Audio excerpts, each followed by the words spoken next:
Sir మీరు ఇప్పుడు కూటమిలో భాగస్థులుగా ఉన్నారు కాబట్టి భాగస్వామ్యం వహిస్తున్నారు కాబట్టి అడుగుతున్నానండి. యాక్చువల్గా జగన్మోహన్ రెడ్డి గారు 2019లో సీఎం అయిన వెంటనే ఏది మన ప్రజా దర్బార్ అది అక్కడ ఉంది కదండి, ప్రజావేదికని కూలగొట్టంగానే చాలామంది విమర్శించారు. అంటే దాన్ని అనవసరంగా కూలగొడుతున్నారు, దాన్ని ఇంకో విధంగా ఉపయోగించుకుంటే బాగుండేది ఇలాగని చెప్పి ఇది అయ్యింది. సో అది ఒక విధంగా మైనస్ కూడా అయిందా. మీరు ఇప్పుడు మీ గవర్నమెంట్ వచ్చిన వెంటనే మీరు వైసీపీ పార్టీ కార్యాలయాలని అంటే ఇప్పుడు విజయవాడలోనే ఇక్కడ తాడేపల్లిలో కదండి, దాన్ని ప్రొక్లైనర్స్ పంపించి కూలగొట్టడం ఇదంతా జరిగింది. సో రకరకాల పార్టీ ఆఫీసులు ఎక్కడైతే ఉన్నాయో వాటన్నిటికీ నోటీసులు ఇస్తున్నారు. ఇది అంటే ఒక కక్షపూరిత చర్యగా ప్రజలు భావించే అవకాశం ఉందేమో, మీకు నెగిటివిటీ వచ్చే అవకాశం ఉందేమో సార్ ప్రభుత్వానికి? లేదు లేదు, ఎందుకంటే ప్రజావేదిక ప్రభుత్వ బిల్డింగ్, ఓకే ప్రభుత్వ బిల్డింగ్. మొన్న కూలగొట్టింది ఏమిటి అని అంటే వైసీపీ పార్టీ కార్యాలయం, ప్రైవేట్ ప్రాపర్టీ, వాళ్ళ ప్రాపర్టీ, ప్రైవేట్. రెండవది ఏమిటి అని అంటే మీరు ఒక ఇల్లు కట్టుకుంటే ప్లాన్ డీవియేషన్ అయితేనే టౌన్ ప్లానింగ్ ఆఫీసర్ మీకు నోటీస్ పంపిస్తారు. జగదీష్ గారు మీరు ఇది వారం రోజుల్లో సమాధానం ఇవ్వాలి, లేదంటే మేము డెమాలిష్ చేస్తాం. అవునండి, అవును. వీళ్ళు రాష్ట్రం మొత్తం మీద వైసీపీ కార్యాలయాల కోసం ప్రభుత్వ భూమిని ఆక్రమించారు. తాడేపల్లితో ఏంటి అని అంటే అది ఇరిగేషన్ ల్యాండ్ అండి. ఓకే, ఇరిగేషన్ ల్యాండ్ వీళ్ళకి దఖలు చేయలేదు గవర్నమెంట్, వీళ్ళే ఆక్యుపై చేసేసి. అంటే నేను ఒక మాట అడుగుతాను, కంచే చేను మేస్తే నువ్వు రక్షించాలి, ప్రజల ఆక్యుపేషన్ లేకుండా నువ్వే ఆక్యుపై చేస్తే, ఆక్రమించుకుంటే మీరు ఏ సంకేతం ఇస్తున్నారు ప్రజలకు? రెండోది, ప్రతి వారు కూడా చట్టాన్ని అమలు చేయాలని మనం చెప్తాం. చట్టబద్ధంగా ఉండాలి, అందరం కూడా చట్టాన్ని గౌరవించాలి, మనం చట్ట ప్రకారం అది పాలన చేయాలి.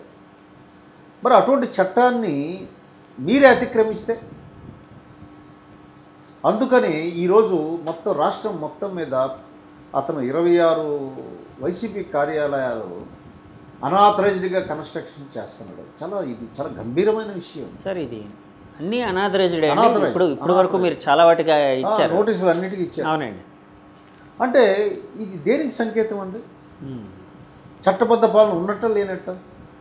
అందుకు దానికి రెండవది ఇంకోటి, మీరు తాడేపల్లిలో కట్టుతున్న భవనం ఏదైతే ఉందో ప్రభుత్వ భూమి, అది మన క్యాపిటల్ దీనికి దృష్ట్యా అమరావతి రాజధానికి అడ్డంకి అవుతుంది. అక్కడ ఆ రూట్లోంచి ఒక రోడ్డు వెళ్ళవలసి ఉంది. ఓకే, దాన్ని నష్టపెట్టాలన్న ఉద్దేశంతో కూడా అక్కడ కట్టారు కార్యాలయం. అంతేనా సార్? దేనికోసం అండి అది? అంటే కదా, అమరావతి అనే దాని యాక్చువల్గా వాళ్ళ ప్రయారిటీలో లేదు కదండి, ఇంకా నష్టపెట్టడం ఇంకేముంటుందండి, కిల్ చేసేయాలి. ఓకే, వాళ్ళు ఏమనుకున్నారంటే మళ్ళీ మనమే వస్తాం, మళ్ళీ 30 సంవత్సరాలు నేనే పాలిస్తాను అన్నాడు కదా, పిచ్చి పరాకాష్ఠ చేరింది ఆయనకి. కాబట్టి ఆ రకంగా అన్ని రకాలుగా ఉద్దేశాలతో అది కట్టడంతో దాన్ని కూలగొట్టడం సరైన చర్య, అది మేము పూర్తిగా సమర్థిస్తున్నాం. ఇది ఒక ఇండికేషన్ వెళ్ళింది ప్రజల్లోకి, ఎవరైనా చట్ట వ్యతిరేక పనులు చేస్తే ఇలాగే ఉంటుంది యాక్షన్. కాబట్టి అది సరైన సమయంలో సరైన చర్యగా భావిస్తున్నాం. సార్ మనం వైజాగ్లో ఉన్నాం కాబట్టి అడుగుతున్నాను, ఏంటి సార్ రుషికొండ పరిస్థితి? రుషికొండ ఏదైతే ఆ ప్యాలెస్ ఉందో అంటే దాన్ని చాలా సీక్రెట్గా ఉంచారు. ఈవెన్ అక్కడికి వెళ్ళడానికి ఎవరికి పర్మిషన్ ఉండేది కాదు. సిపిఐ నారాయణ గారు ఒకరు అప్పుడు హైకోర్టు డైరెక్షన్ తెచ్చుకుని అక్కడ వరకు వెళ్ళడం, బయట అంటే లోపల వరకు ఆయన బయట నుంచి చూశారు, అదంతా జరిగింది. తర్వాత మొన్న సీనియర్ శాసనసభ్యులు గంటా గారు మీడియా వాళ్ళందరినీ తీసుకుని వెళ్ళేదంతా బహిర్గతం చేశారు. సో అది దేనికోసం కట్టారని మీరు అనుకుంటున్నారు? ఎందుకంటే వాళ్ళైతే ఒకటే చెప్తున్నారు, ఇప్పుడు రాష్ట్రపతి గారు వచ్చినప్పుడు, ప్రధానమంత్రి గారు వచ్చినప్పుడు ఒక విడిదిలాగా ఉండడం కోసం మేము ఇలాంటి నిర్మాణం చేయడం తప్ప, వాళ్ళ కోసం మేము చేస్తే అంటే ఒక ప్రోటోకాల్ కోసం మేము చేసాం, ఇదే మా సొంతానికి ఉపయోగించుకోవట్లేదు కదా, ఈ సొంతానికి మేము ఎక్కడ ఏ వస్తువులు తీసుకునేట్లేదు కదా అని అంటూ ఉన్నారండి. దాన్ని ఎలా చూస్తారు? అసలు ఏ విధంగా చేసి దేనికోసం చేశారని మీరు అనుకుంటున్నారు? అంటే జగదీష్ గారు, తాటి చెట్టు ఎక్కినోడికి ఎందుకురా తాటి చెట్టు ఎక్కావు అంటే, మా దూడకి గడ్డి కోయడానికి ఎక్కానయ్యా అని అన్నాడు. ఓకే, అలా ఉంది ఈయన మాట. వైసీపీ నాయకులు గుడివాడ అమర్నాథ్ కానీ వాళ్ళ అబ్బటి రాంబాబు కానీ వీళ్ళు మాట్లాడింది. ఎప్పుడు చెప్తున్నారు మీరు ఈ విషయం? ఇప్పుడు చెప్తున్నారు. మొదట్లో ఏమన్నారు మీరు? టూరిజం ప్రాజెక్ట్ అన్నారు. ఫస్ట్ టూరిజం అన్నారు, తర్వాత ముఖ్యమంత్రి గారు క్యాంపు కార్యాలయం సంథింగ్ అది అనలేదు. అనలేదు సార్? టూరిజం అనే అన్నారు. తరువాత ఏమన్నారు? హైకోర్టులో ఏం కౌంటర్ అఫిడవిట్ వేశారు? టూరిజం ప్రాజెక్ట్ అన్నారు. ఓకే. టూరిజం ప్రాజెక్ట్ పేరుతో మీరు కొన్ని వెసులుబాట్లు తెచ్చుకున్నారు. అది సిఆర్జెడ్ రూల్స్ వైలేషన్, అవునండి, ఎన్విరాన్మెంట్ లాస్ వైలేషన్. టూరిజానికి ఇస్తారు వాళ్ళు. ఓకే. టూరిజం ప్రాజెక్ట్ అని చెప్పి మీరు అది పెట్టారు. టూరిజం ప్రాజెక్ట్ అంటే రిసార్ట్స్ ఉంటాయి, ప్రపంచ నలుమూల నుంచి వచ్చిన వాళ్ళు ఉండడానికి. నా దృష్టిలో అయితే అక్కడ ఒక 250 రిసార్ట్స్ ఉండాలి టూరిజం ప్రాజెక్ట్ అయితే. ఓకే. మొన్నటి వరకు టూరిజం ప్రాజెక్ట్ అనే నాటకాలు ఆడారు. బాహ్య ప్రపంచానికి ఎప్పుడైతే తెలిసిపోయిందో అది ఒక లగ్జీరియస్ ప్యాలెస్. పూర్వం మన మొఘల్ సామ్రాజ్యంలో షాజహాను తాజ్మహల్ కట్టినట్టు, అలాగే మీకు రాజ్పూట్స్లో మాన్సింగ్ వీళ్ళంతా కట్టినట్టు, శేష్ మహల్ ఇలాంటివన్నీ ఫోర్ట్లు గట్ట కట్టేవారు. అలాగా ఇతను అక్కడ ఒక ఫోర్ట్ కట్టాడు, ఒక లగ్జీరియస్ భవంతి కట్టాడు. దేనికంటే అది అతను నివాసం ఉండడానికి కట్టిందని ఆ నోట ఈ నోట మనం విన్నాం. అక్కడి నుంచే పరిపాలన చేస్తానని.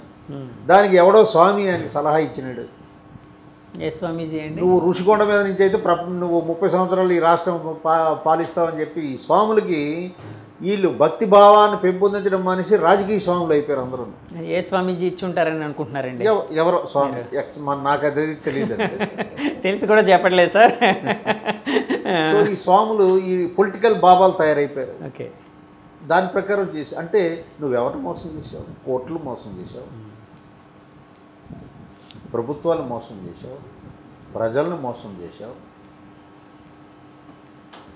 ఈరోజు ఏమంటున్నావు నువ్వు? రాష్ట్రపతి వస్తే ఉండడానికి కట్టాను, లేదు పై దేశాల నుంచి అధినేతలు వస్తే ఉండడానికి ఉపయోగపడుతుంది అని చెప్పి ఎప్పుడు ఓడిపోయిన తర్వాత నువ్వు పల్లవి అందుకున్నావు. ఇట్ ఈజ్ నథింగ్ బట్ దీన్ని ఏమంటారంటే లీగల్ పరిభాషలో criminal conspiracy, breach of trust అంటారు. ఓకే. మీ మీద నమ్మకాన్ని యాక్చువల్గా ప్రభుత్వ అధినేత సంరక్షకుడు ఆ పాత్రలోంచి భక్షకుడు కింద మారిపోయాడు. కాబట్టి అది ఆయన చేసింది చాలా తప్పు. దానికి మూల్యం చెల్లించుకోవాల్సి వస్తుంది. ఆ ఆమోదాలు తెలిపిన ఐఏఎస్ ఆఫీసర్లు ఎవరు? ఎందుకు ఆమోదం తెలిపారు? టూరిస్ట్ రిసార్ట్ అని చెప్పి ప్లానింగ్ అప్రూవల్ చేసిన ఆ టౌన్ ప్లానింగ్ మేధావులు ఎవరు? వాళ్ళందరూ బయటకు వస్తారు, శిక్షింపబడాలి. ఈ రకంగా భవిష్యత్తులో ఏ ఒక్కడు ఇలా చేయకుండా ఇప్పుడు చేసిన వాళ్ళని శిక్షింపబడాలి అన్నది నా వ్యక్తిగత అభిప్రాయం. సార్, ఇప్పుడు యాక్చువల్గా హైకోర్టులో ఒక టూరిజం ప్రాజెక్ట్ అని చెప్పి కొన్ని పర్మిషన్స్ తెచ్చుకున్నారు అని అన్నారు కదండి. ఇప్పుడు హైకోర్టు పరంగా అంటే ఎందుకంటే ఇప్పుడు కోర్టు నమ్మకాన్ని వమ్ము చేయడమే కదండి. ఇందాక బ్రీచ్ ఆఫ్ ట్రస్ట్ ఏదో చెప్పారు కదా మీరు, అంటే అది కోర్టును కూడా పక్కదారి పట్టించారు. పక్కదారి పట్టించడం, తప్పుదోవ పట్టించడం ఇవన్నీ ఉంటాయి కదండి. అనుకోండి, ఇప్పుడు కోర్టు పరంగా ఎలాంటి చర్య తీసుకునే అవకాశం ఉందండి? అవన్నీ వస్తాయండి ఇప్పుడు, ఎందుకంటే దాని మీద ఒక విచారణ కమిటీ అంటే కాదండి, కోర్టు స్వతంత్రంగా తీసుకుంటుందా? ఎందుకంటే మీరు లాయరు, అడ్వకేట్ కాబట్టి అడుగుతున్నానండి. అంటే కోర్టు స్వతంత్రంగా తీసుకుంటుందా, లేకపోతే మీలాంటి వాళ్ళు ఎవరైనా ఇంక్లూడ్ అయ్యి ఏమైనా పిటిషన్లు వేస్తే తీసుకుంటారా? జనరల్గా స్వతంత్రంగా తీసుకోవడానికి కొన్ని ఇష్యూస్లో తీసుకుంటారండి కోర్టు వారు. దీంట్లో ఏంటంటే మొత్తం ఎంక్వైరీ అయ్యాక ఎవరో పబ్లిక్ ఇంట్రెస్ట్ లిటిగేషన్ ఫైల్ చేస్తే దాన్ని కోర్టు పరిధిలోకి తీసుకొని దాని మీద చర్యలు తీసుకుంటారు. అలాంటివి ఏమైనా ఉన్నాయండి మీకు ఆలోచనలు? మీ తరపున, లేకపోతే మీరు కానీ, లేకపోతే మీ పార్టీ తరపున వేయడం కానీ? ఏంటంటే దీన్ని బాధ్యులైన అధికార యంత్రాంగం మీద ముందు ఎంక్వైరీ జరగాలండి. ఇప్పుడు ఏది చెప్పినా ఎర్లీగా చెప్పినట్టు. మొన్న గంటా గారు వెళ్ళి అది ఓపెన్ చేశారు, కానీ అది యాక్చువల్గా చేయకూడదు ఆయన. అలాగా అవునండి, ఆయన చేశారు. తర్వాత టూరిజం మంత్రి వస్తాడు, అవన్నీ చూస్తారు. ఇది నేషనల్ వైడ్ అది ఇష్యూ అయిపోయింది. నేషనల్ మీడియా కూడా చాలా కాన్సన్ట్రేట్ చేసింది, చాలా స్టోరీస్ చేశారు వాళ్ళు. దాని మీద ఎంక్వైరీ జరుగుతుంది. ఎంక్వైరీలో ఎవరు బాధ్యులు రిపోర్ట్ వస్తుంది, తదనంతర చర్యలు ఉంటాయి. అంటే గంటా గారు అట్లా చేశారు, చేయకుండా ఉంటే అంటే చేయకూడదు అని అన్నారు కదండి. అంటే ఏ విధంగా జనానికి తెలిస్తే బాగుండేదని అంటే దానికి ఏమైనా పక్కా ప్లాన్ ఉందా సార్? అంటే నేను విన్నది ఏంటంటే, యాక్చువల్గా నేను విన్నది అంటే ఊహాగానాలు కావచ్చు, ఏదో చిన్న టిప్స్ కావచ్చు. దాని మీద యాక్చువల్గా చంద్రబాబు గారు, పవన్ కళ్యాణ్ గారు సంయుక్తంగా ఇద్దరు వచ్చి దాన్ని చూసి, దాన్ని పరిశీలించి, దాన్ని జనంకి చెప్దామని అనుకున్నారు అని నేను విన్నానండి. అంటే ముందే గంటా గారు వెళ్ళడం, గంటా గారితో పాటు మీడియా అంతా వెళ్ళడం, దానివల్ల జనానికి అంటే పబ్లిక్ అయిపోయింది అని తెలిసింది. అలాంటిది ఏమైనా ఉందా సార్? అనుకున్నారా? అట్లా కదా. యాక్చువల్గా ఏంటంటే అది ఒక పద్ధతిగా అది ఓపెన్ చేయాలి. ఓకే. ఎందుకంటే ఇంతవరకు వాళ్ళు ఎవరిని చూడనివ్వలేదు కదా. అవునండి, అవును. సో అది టూరిజం ప్రాజెక్ట్ అన్నారు కాబట్టి ఫస్ట్ టూరిజం మంత్రి విజిట్ చేసి అది ఏంటి అసలు ప్రాజెక్ట్ చూడాలి. అదంతా వేరే విషయంలో అండి. అది ఇప్పుడు మన ఇంటర్వ్యూలో అది అనవసరం. ఓకే. అన్నీ బయటకు వస్తాయి.